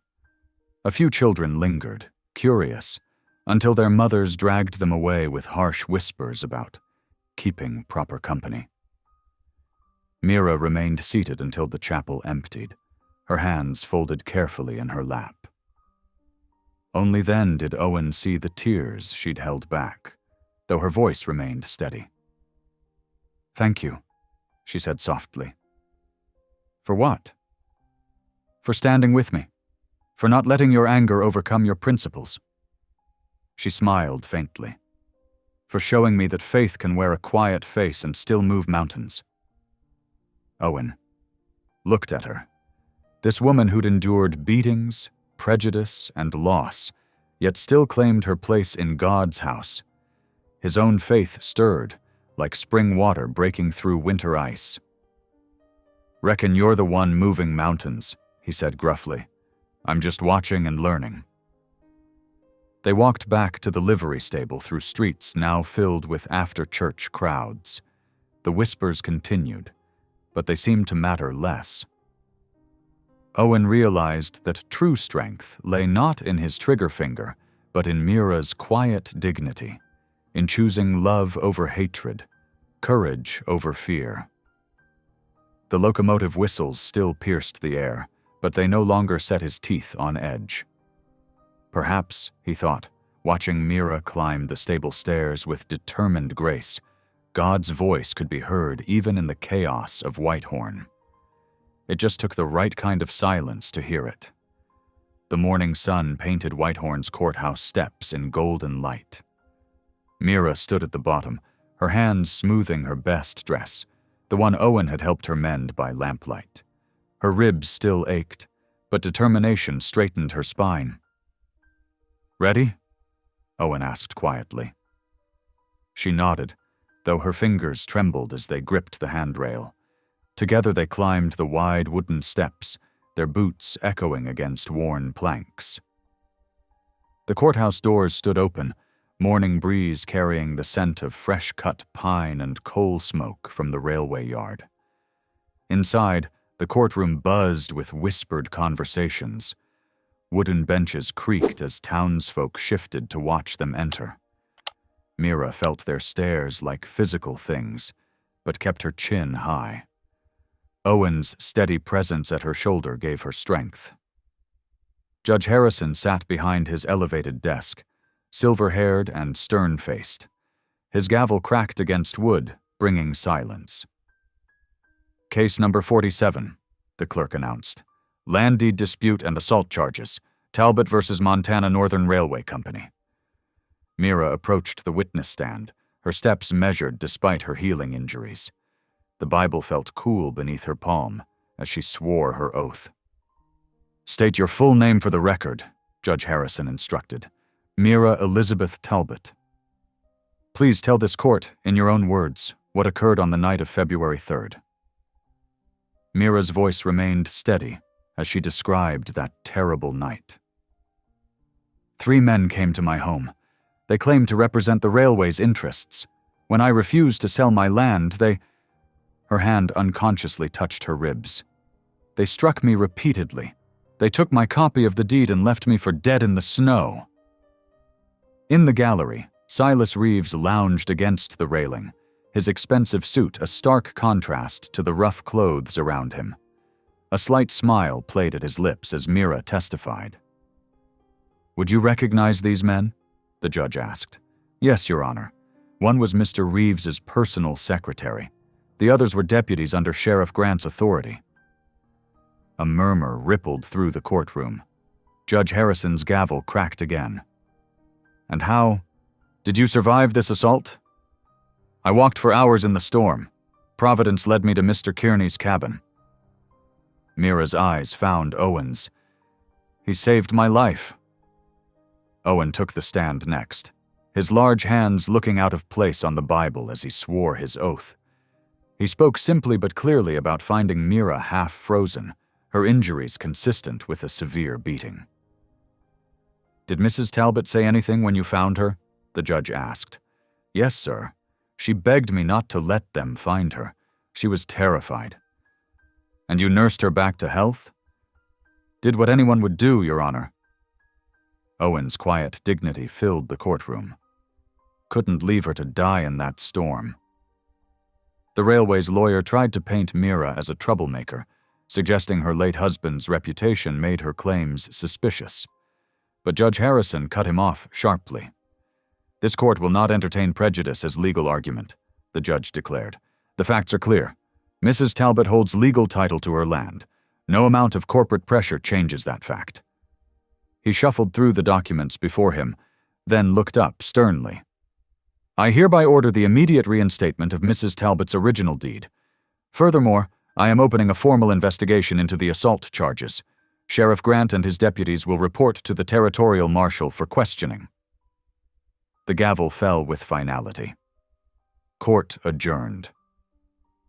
Reeves's smile had vanished. He pushed through the crowd, his face dark with barely contained rage. But Mira barely noticed. Relief made her knees weak as she gripped Owen's offered arm. Sunlight embraced them as they stepped outside. The morning had warmed, casting long shadows across the courthouse steps. Mira's hand found Owen's, squeezing tight. "It's over," he said softly. She shook her head, tears of relief and determination bright in her eyes. "No, just beginning. There's so much work ahead, rebuilding the farm, restoring what was lost." She looked up at him. "But now I know justice is possible." They walked slowly through town toward the Prairie Rose Inn, where Owen had insisted they celebrate properly. The dining room smelled of fresh bread and coffee. They chose a quiet corner table, away from curious stares. "To justice," Owen said, raising his coffee cup. "To Providence," Mira countered with a smile, "and kind strangers who become—" She paused, color touching her cheeks. "Friends?" Owen offered gruffly, though his eyes were gentle. "Yes, friends." Their simple supper of beef stew and fresh rolls tasted like a feast. For the first time since that terrible night, Mira felt herself truly relax. She even laughed when Owen described his first disastrous attempts at cooking after moving to his cabin. "Burnt everything for months," he admitted. "Bear probably got fat eating what I threw out." "Well, you managed not to poison me with your cooking," she teased, "though those first biscuits came close." His rare laugh joined hers, warming the space between them like sunshine after— Storm. Through the inn's windows, they watched dusk paint the sky in soft purples and golds. Peace settled over them like a familiar blanket. The battlefield of the courtroom seemed distant now, replaced by quiet possibility. "Best turn in early," Owen said finally. "Been a long day." Mira nodded, suddenly aware of how bone-tired she felt. The emotional strain of testimony had drained her more than she'd realized. They climbed the inn's narrow stairs to their separate rooms. Mira paused at her door, looking back at Owen. "Thank you," she said softly, "for everything." He ducked his head in acknowledgement. "Sleep well, Mrs. Talbot." "You too, Mr. Kearney." The lamp in Mira's room cast a warm circle of light as she prepared for bed. Through her window, she could see the last of sunset fading over the mountains. Stars were beginning to emerge, bright and hopeful. She said her prayers with special fervor that night, gratitude making her words tender. Justice had prevailed. Her land was secure. And somehow, in the midst of tragedy, she'd found a friend whose quiet strength helped her rediscover her own. Sleep came easily, wrapped in clean sheets and the knowledge of victory. The lamp burned low, its gentle light holding back the darkness beyond her window. The peace of victory shattered like glass in the growing darkness. Owen stood in the livery stable's wide doorway, brushing down his mule after their evening meal. The familiar motions soothed him, though his thoughts kept drifting to Mira's smile at dinner. Lantern light spilled around him, throwing long shadows across the packed dirt floor. His mule's ears suddenly pricked forward. Owen tensed, years of mountain instincts screaming danger. The evening air carried nothing but cricket song and distant piano notes from the saloon. Then he heard it, a boot scuff on gravel. The gunshot exploded through the quiet before Owen could move. Wood splintered by his head as Deputy Frank Dolan stepped from the shadows, revolver raised. The deputy's face twisted with cruel pleasure. "Reeves sends his regards," Dolan drawled. "Time to learn what happens to folks who meddle." Owen glimpsed movement behind him, Mira emerging from the stable office, drawn by the noise, his heart seized with terror. "Get down!" he roared, lunging toward her. Another shot cracked through the stable. White-hot pain blazed through Owen's shoulder as the bullet struck him. He staggered, but managed to shove Mira behind a stack of hay bales and grain barrels. Blood soaked his shirt, running hot down his arm. "You can't hide her forever," Dolan called, stalking closer. "Reeves wants an example made, nothing personal." Owen's vision swam with pain. His rifle hung on pegs near the door, untouched since the day he'd made his vow years ago, never to take another life, never to risk that terrible mistake again. But Mira's terrified breathing behind him stripped away all doubt. He lunged for the rifle. Dolan fired again, the bullet, throwing splinters from the doorframe. Owen's fingers closed around familiar wood and iron. The weight felt both foreign and known, like meeting an old friend turned stranger. His shoulder screamed as he brought the rifle up. Years of muscle memory took over. Through the pain, he focused on Dolan's leg rather than center mass. Not to kill, never again to kill. "Last chance," Owen gritted out. "Walk away." Dolan's answer was another shot that sent Owen sprawling. But as he fell, Owen squeezed the trigger. The rifle's roar filled the stable. Dolan howled, clutching his thigh as he stumbled backward. "You'll regret that," the deputy snarled. But fear had replaced the cruelty in his eyes. He limped rapidly into the darkness, leaving a trail of blood. The rifle slipped from Owen's fingers, clattering to the ground. He tried to stand, but his legs wouldn't hold. The world tilted sideways as he collapsed. "Owen!" Mira's scream seemed to come from very far away, Her hands pressed against his wounded shoulder, but he could barely feel them through the numbness spreading across his chest. "Oh God, please, not him too!" She yanked her petticoat free, tearing it into strips with shaking hands. Her tears fell on his face as she pressed the cloth against his wound. "Stay with me," she begged. "Please stay with me. I'll get help." "Had to protect you," Owen whispered. His voice sounded strange in his own ears. "Couldn't let them hurt you again." "Shh. Don't try to talk." She worked frantically to bind his shoulder, her fingers slick with his blood. "Someone will hear. Help will come." "You were right." The words came slowly now as darkness crept at the edges of his vision. "About God waiting. Brought you to my door that night. Gave me back my faith." "Owen, please." Mira's voice broke on a sob. She pressed harder on the wound, trying to stop the bleeding. "I need you to hold on. You saved my life twice now. Don't you dare leave me." He tried to focus on her face, but it kept blurring. Her prayers washed over him, desperate and fierce. The pain began to fade, replaced by cold heaviness. "Help!" Mira screamed toward the street. "Somebody help us! He's been shot!" Her cry pierced the night. Doors slammed in the distance. Running footsteps approached. Voices raised in alarm. "In here!" Mira called. "Please hurry!" The stable filled with lantern light and shocked voices. Owen felt hands lifting him, heard urgent calls for the doctor. Mira's touch anchored him as darkness rose like floodwaters. "Stay with me," she whispered again. "Just stay with me." Then consciousness slipped away entirely, leaving only the echo of her prayers in the growing dark. The livery stable erupted into chaos. Men rushed in with lanterns while women gathered in doorways, watching in horror. The doctor arrived at a run, medical bag clutched in his hand. Townsfolk who had celebrated justice mere hours ago now faced its violent aftermath. Mira refused to leave Owen's side as they carried him to the doctor's office.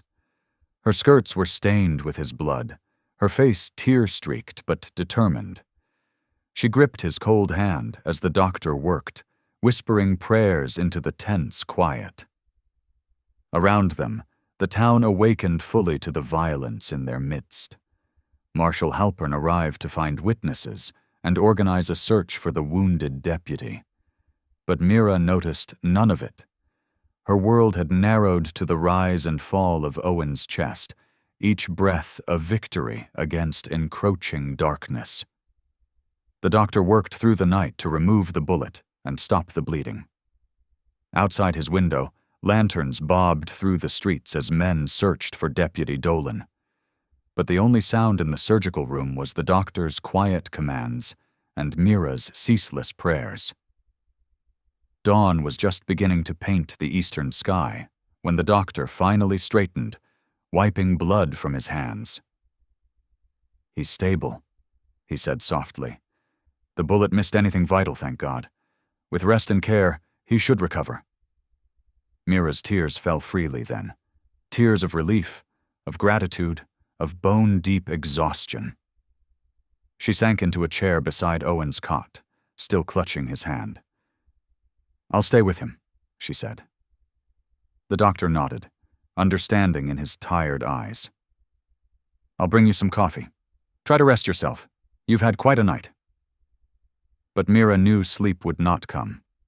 She watched Owen's pale face, memorizing each breath. He had broken his most sacred vow to protect her, had risked his soul's peace to save her life. The weight of that sacrifice pressed on her heart like a stone. "I'm here," she whispered, smoothing his hair back from his forehead. "I'm right here." Outside, the town of Whitehorn stirred to life as morning arrived. But in the doctor's quiet office, Mira kept her vigil, praying for the man who had twice now placed himself between her and death, waiting for him to open his eyes, waiting to thank him for restoring her faith in human goodness, even as she had helped restore his faith in God. Dawn's first light filtered through the window, touching Owen's face with gentle gold. Mira watched him breathe, each rise and fall a reminder that sometimes the greatest acts of faith came not in grand gestures, but in simple choices. The choice to help a stranger, to stand against evil, to risk everything for what was right. She settled deeper into her chair, still holding his hand. Morning crept forward, bringing with it the promise of healing. And through her exhaustion, Mira smiled. They had survived the night. Together they would face whatever the new day might bring. For 3 days and nights, Owen Kearney lay still as death in the parsonage infirmary.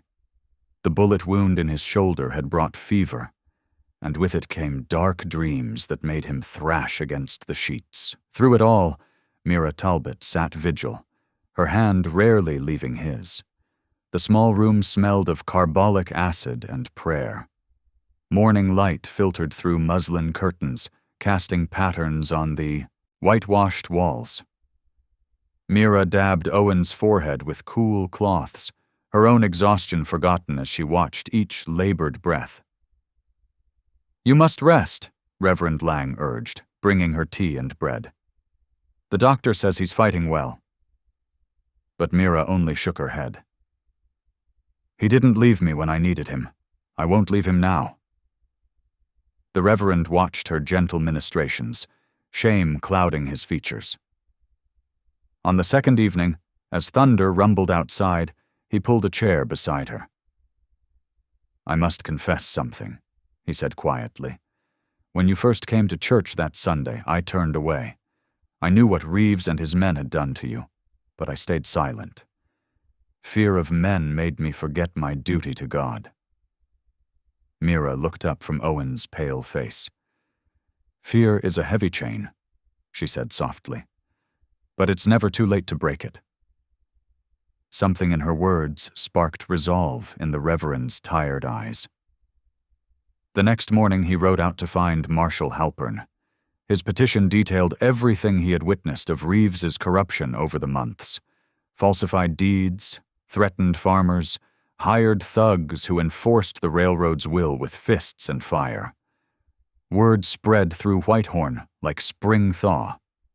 Shopkeepers, miners, and farmers came forward with their own accounts. The marshal's office filled with signed statements, testament after testament of Reeves's cruelty and greed. Dawn of the third day broke clear and cool. Mira had dozed briefly in her chair when a change in Owen's breathing snapped her awake. His eyes flickered, then opened slowly, finding her face. "You're still here," he whispered, voice rough from disuse. Tears spilled down her cheeks as she gripped his hand. "Where else would I be? Thought I dreamed you."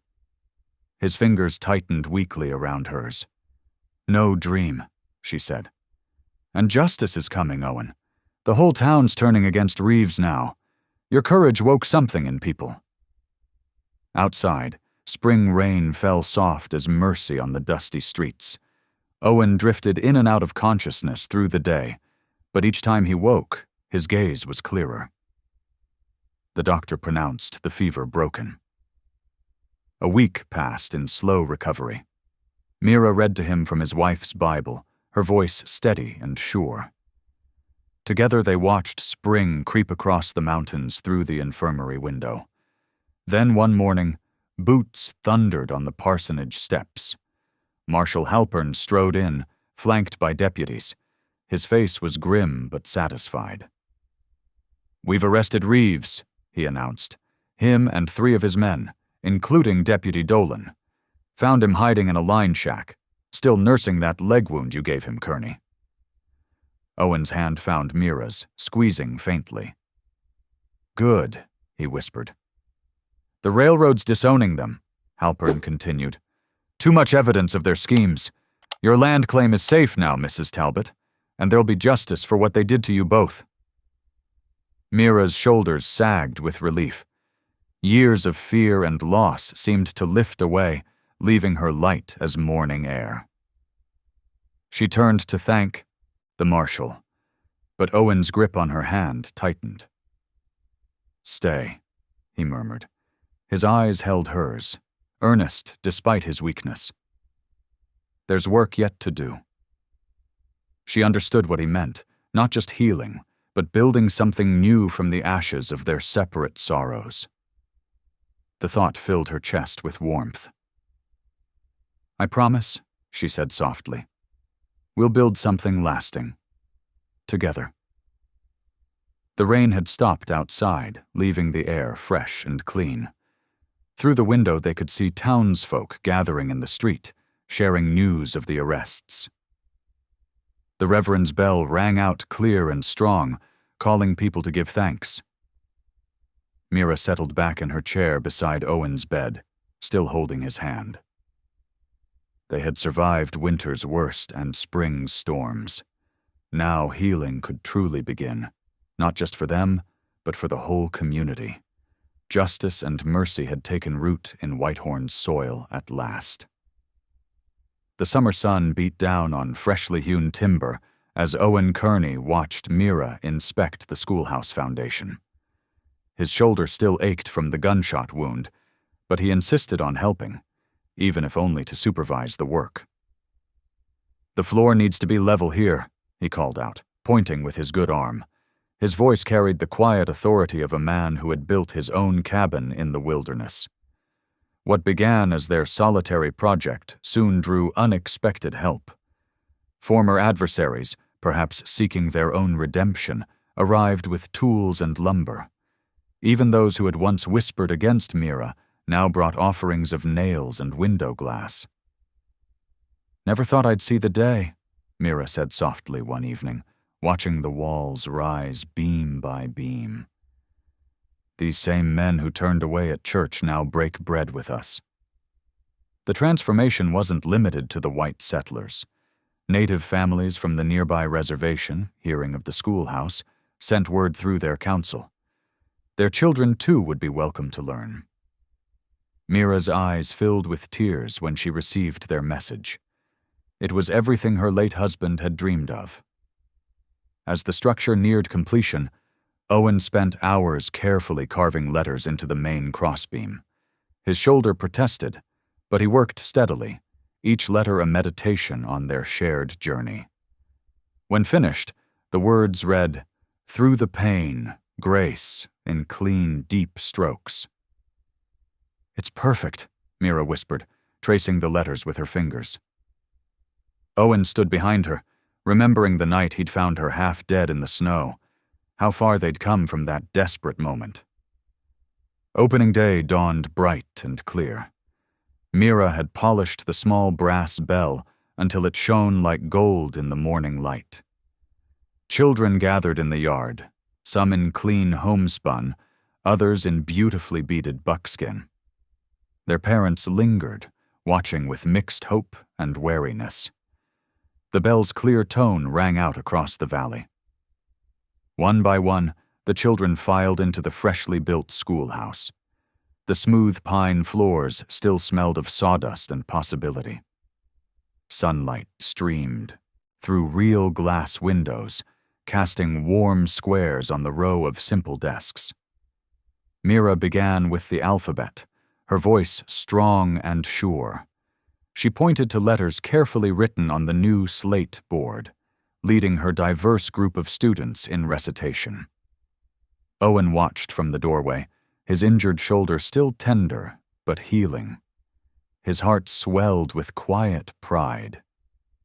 During the morning lesson, a small girl with braided black hair raised her hand. "Teacher," she asked, pointing to the carved beam overhead, "who made those words?" Mira's eyes met Owen's across the room. "A man who believed mercy is stronger than hate," she answered softly. Owen smiled faintly from his post by the door, one hand pressed to his healing shoulder. In that moment, watching Mira teach children from all walks of frontier life, he saw grace made visible. Their pain had been transformed into something beautiful, a place of learning and hope, where old wounds could finally begin to heal. Snow dusted the Swan Range peaks, turning them silver in the fading December light. Inside the schoolhouse, warmth from the pot-bellied stove wrapped around the children like a blanket as they lifted their voices in song. "Amazing grace, how sweet the sound," the young voices rang out, some still stumbling over the words, others singing with confident joy. Mira Talbot stood at the front of the room, her hands moving gently to guide them through the familiar hymn.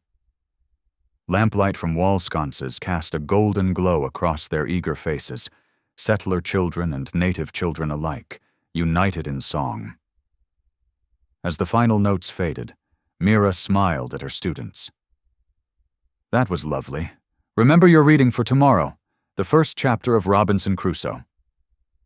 She helped the younger ones bundle up in scarves and mittens, making sure each child was properly wrapped against the winter chill.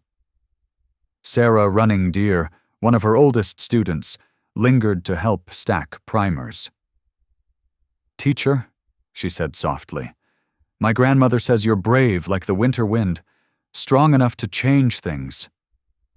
Mira squeezed the girl's shoulder gently.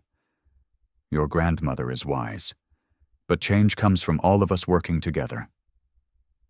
She watched through the window as parents collected their children, the mix of wagons and horses a testament to their growing community.